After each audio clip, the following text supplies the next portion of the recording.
Halo, salam akademia. Welcome back to my channel, Christian Wigadendi. Pada hari ini kita sama-sama belajar mengenai organizational behavior atau perilaku organisasi dari buku Stephen Robbins and Timothy Judge.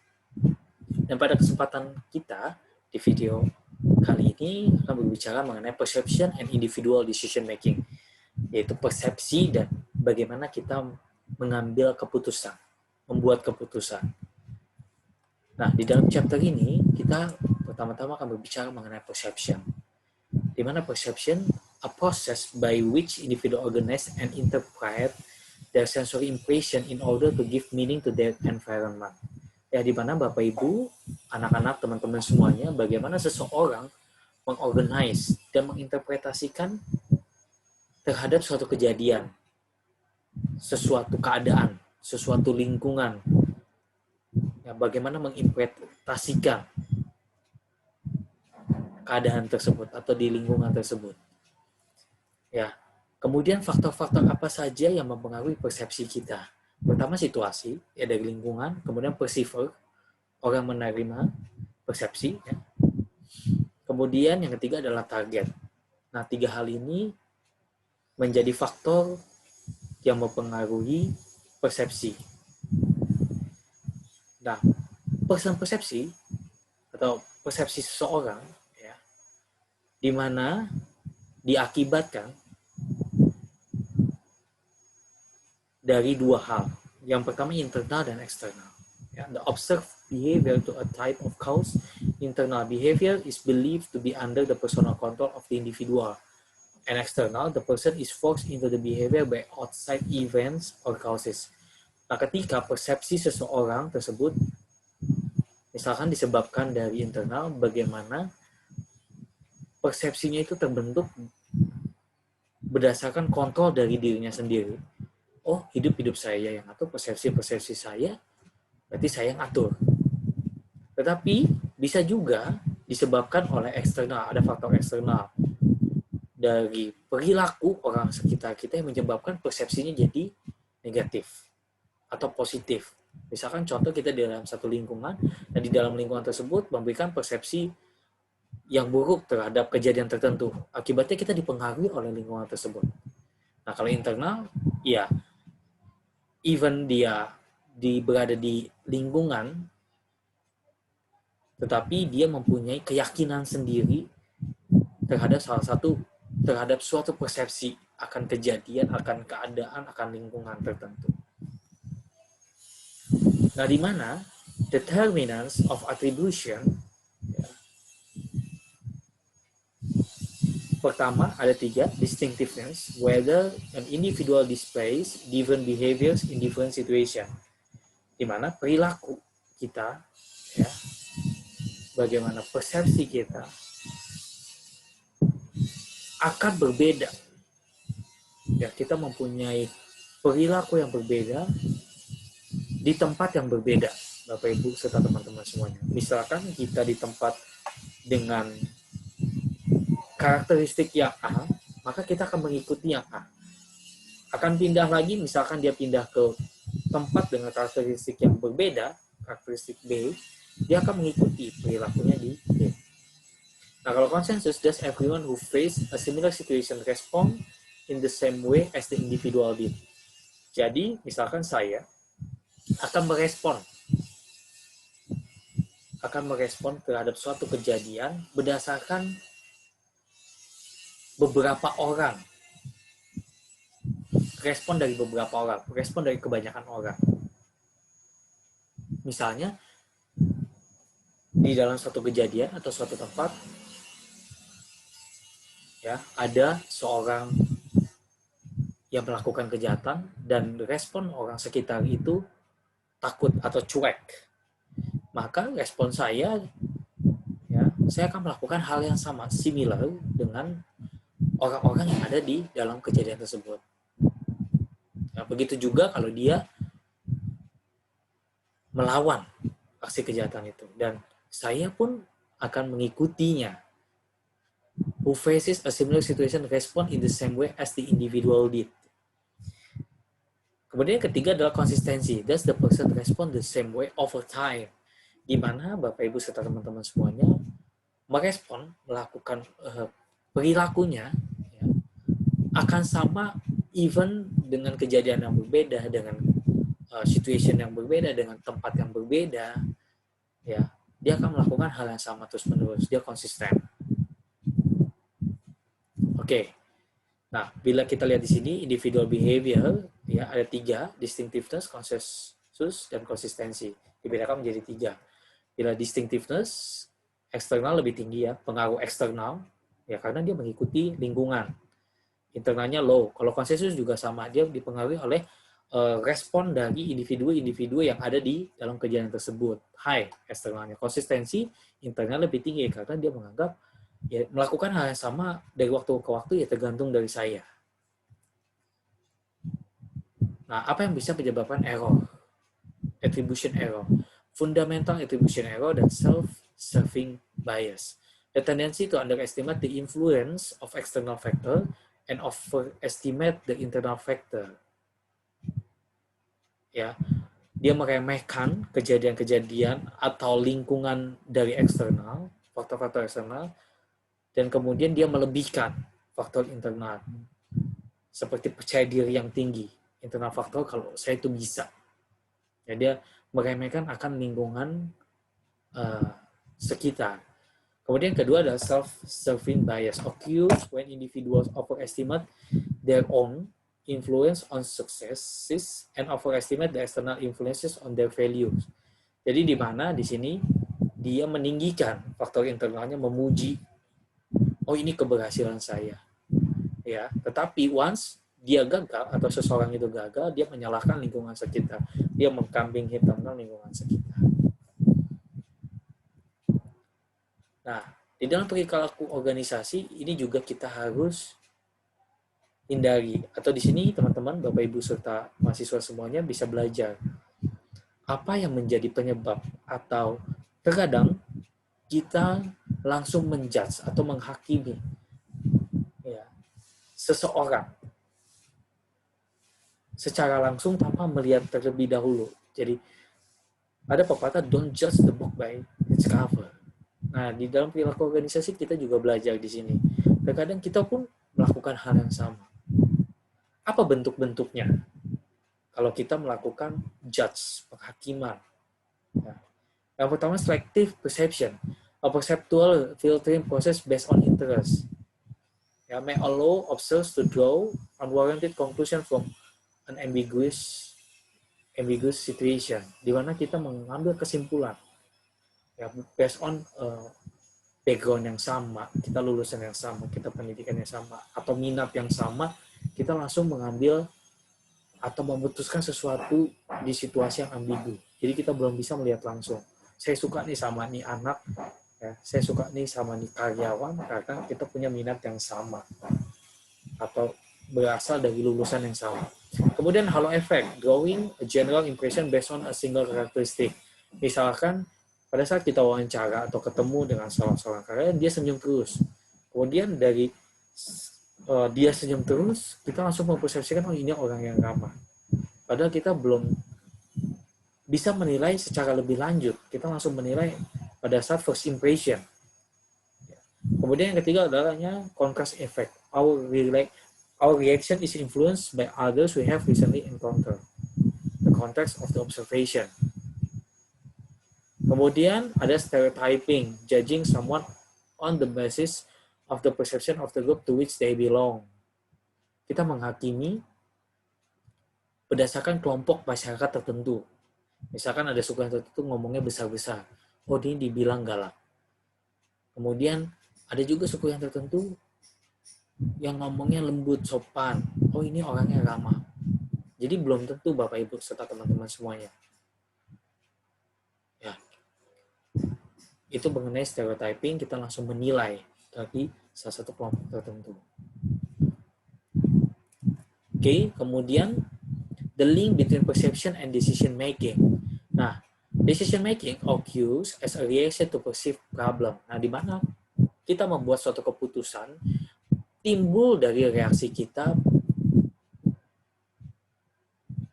perceive problem atau kita menerima suatu masalah. Bagaimana kita membuat keputusan? based on dari persepsi kita atas suatu masalah. Di mana perception influence, awareness that a problem exists, interpretation and evaluation of information, bias of analysis and conclusion. Nah, di dalam kita membuat keputusan, pertama, kita harus membuat atau kita harus bisa define the problem. Dalam rangka kita membuat keputusan secara rasional. Ya, tujuannya apa Bapak Ibu serta teman-teman semuanya? Agar kita bisa menjadi problem solver, agar kita bisa memberikan solusi serasional mungkin. Ya, kita mendefinisikan masalah apa yang terjadi. Kita pahami dulu, kita gali dulu masalah apa yang terjadi. Kemudian yang kedua adalah identify the decision criteria. Kita mengidentifikasi ya alternatif atau kira-kira kriteria pengambilan keputusan itu seperti apa. Ya, kita jabarkan terlebih dahulu nih kriteria keputusannya. Ketiga, kita berikan bobot Bapak Ibu serta teman-teman semuanya. Dari kriteria yang sudah kita buat, ya, alternatif dari beberapa kriteria tersebut, ya, misalkan pada saat kita membeli motor, kita tetapkan nih kriteria. Kriterianya adalah motor yang murah, mereknya apa saja, kemudian warnanya apa saja, segmennya apa saja, ya. Nah, kita tetapkan tuh kriteria-kriterianya. Kemudian kita beri bobot. Oh, saya ingin bobot yang untuk motor yang bisa dipakai untuk wanita. Kemudian yang irit, warnanya kalau bisa yang pink. Ya, tapi dari antara semuanya itu saya paling tinggi bobotnya misalkan yang paling irit. Kemudian yang keempat adalah kita develop alternatif dari kriteria yang sudah kita buat. Kemudian alternatifnya apa? Oh, alternatif sepeda motor merek tipe sepeda motor yang akan saya beli adalah misalkan Honda Beat, Yamaha Mio, misalkan Suzuki Address. Nah, dari 3 alternatif itu kemudian kita evaluasi. Oh, mana nih yang kira-kira paling menguntungkan bagi saya sebagai konsumen. Kemudian yang terakhir adalah select the best alternative. Kemudian kita memilih alternatif yang paling baik bagi kita. Nah, assumption of the model, complete knowledge of the situation, ya, bagaimana kita memahami pengetahuan terhadap situasi. Kemudian, all relevant option are known in an unbiased manner, bagaimana kita menghindari bias. Ya. Kemudian, the decision maker seek the highest utility. Ya, bagaimana kita sebagai seorang pembuat keputusan harus melihat yang paling tinggi peluangnya, utility yang paling tinggi, peluang yang makin tinggi menguntungkan, terjadinya win-win solution, peluang makin tinggi untuk memecahkan masalah, sehingga tidak terjadi masalah-masalah yang berikutnya. Nah, terkadang di dalam perilaku organisasi, kita dibatasi adanya bounded rationality. Ya.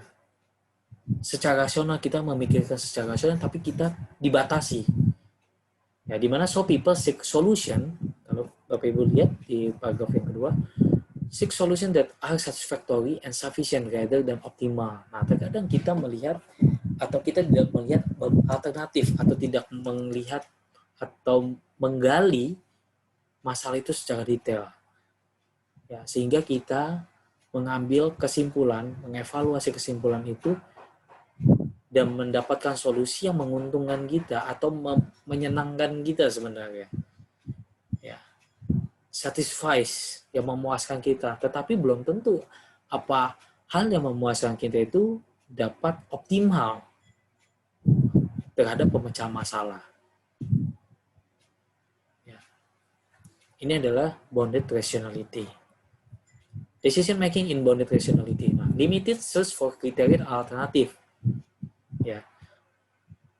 Carinya yang hanya terbatas-terbatas saja, kriteria alternatif, carinya yang tidak secara menyeluruh, yang gampang-gampang saja. Kemudian limited review of alternatif. Kita mereview alternatif yang sudah kita buat, ya. Kemudian hasil reviewannya itu tidak menyeluruh. Akibatnya adalah satisfying. Kita memilih alternatif yang membuat kita menyukai atau memuaskan kita saja. Udah cukup bagi saya. Tetapi kita tidak menemukan yang optimal. Padahal misalnya yang cukup bagi saya adalah sekian, ya. Tapi yang optimal kita bisa meningkatkan kinerja kita yang sekian. Atau jika kita ya udahlah kita puas segini, tapi ini malah nggak menyelesaikan masalah. Harusnya yang menyelesaikan masalah lebih lagi alternatif solusinya. Nah, di dalam decision making juga kita mengenal intuitive decision making. Nah, Bapak Ibu, teman-teman semuanya pasti mengenal feeling ya. Based on feeling, kayaknya nih perasaan saya berdasarkan pengalaman saya, keputusan ini lebih baik diambil bagi organisasi kita saat ini. Based on experience. Ya, berdasarkan intuisi, feeling. Ya, yang irasional di dalam membuat keputusan. Nah, apa saja yang terjadi atau kira-kira di dalam kita mengambil keputusan, ya, pasti kita akan menghadapi atau kita bisa melihat bias yang terjadi pada saat pengambilan keputusan. Oleh karena itu, di sini Bapak Ibu dan teman-teman semuanya, hari ini kita belajar mengenai bias, sehingga Bapak Ibu nantinya bisa terhindar dari bias ketika mengambil suatu keputusan. Overconfidence bias, ya, yang lebih tingkat PD-nya lebih tinggi, dia tidak melihat alternatif solusi yang lain. Ya, kemudian anchoring bias, a tendency to fixate on initial information and fail to adequately adjust the subsequent information. Dia melihat informasi yang pertama. Ya.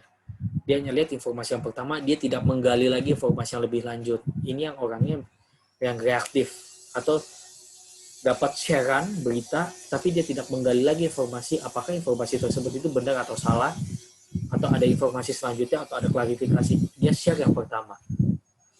Maka akan timbul anchoring bias. Kemudian yang ketiga adalah confirmation bias, seeking out information that reaffirms our past choice and discounting information that contradicts past judgment. Jadi adalah yang dimaksud adalah kita melihat informasi dari pengalaman masa lalu Bapak Ibu serta teman-teman semuanya. Jadi ketika misalnya, pengalaman masa lalu saya sukses nih, tetapi dia tidak melihat lagi informasi-informasi yang lainnya yang bisa padahal bisa membantu kita dalam mengambil keputusan. Jadi informasinya itu tidak dilihat, apalagi informasi yang bisa menghindari dari keputusan pengalaman masa lalu kita. Contoh misalkan, pengalaman masa lalu kita mengambil keputusan ini produk yang kita jualkan harus di launching. Mengeluarkan produk baru yang sesuai dengan rasa tertentu. Tetapi ada informasi-informasi di luar, misalkan dari riset yang terkini, bahwasannya ini sudah tidak berlaku lagi, masyarakat yang lainnya membutuhkan produk yang seperti ini. Dia tidak melihat informasi tersebut dan malah menggagalkan. Ya, karena dia sudah affirm, sudah setuju terhadap keputusan masa lalu. Dia tidak melihat lagi informasi-informasi yang saat ini, yang justru membahayakan bagi keputusan dia terkait dari masa lalunya dia. Kemudian adanya availability bias, the tendency to base judgment on information that is readily available. Kemudian escalation commitment, staying with decision even when there is clear evidence that is wrong. Nah, di mana kita tetap pada pendiriannya, pada keputusan yang udah jelas-jelas salah. Ya. Kemudian hindsight bias, the tendency to believe falsely that we could have accurately predicted the outcome of an event after that outcome is already known. Ya. Nah, kemudian kita membahas mengenai organizational constraint on decision making. Nah, di dalam organisasi pun ada constraint atau ada kira-kira itu seperti tantangan, hambatan, challenge di dalam mengambil keputusan. Apa saja? Nah, di dalam buku Stephen Robbins and Timothy Judge ini jelaskan ada performance evaluation, ada reward system, ada formal regulation, self-imposed time constraint, dan historical precedence.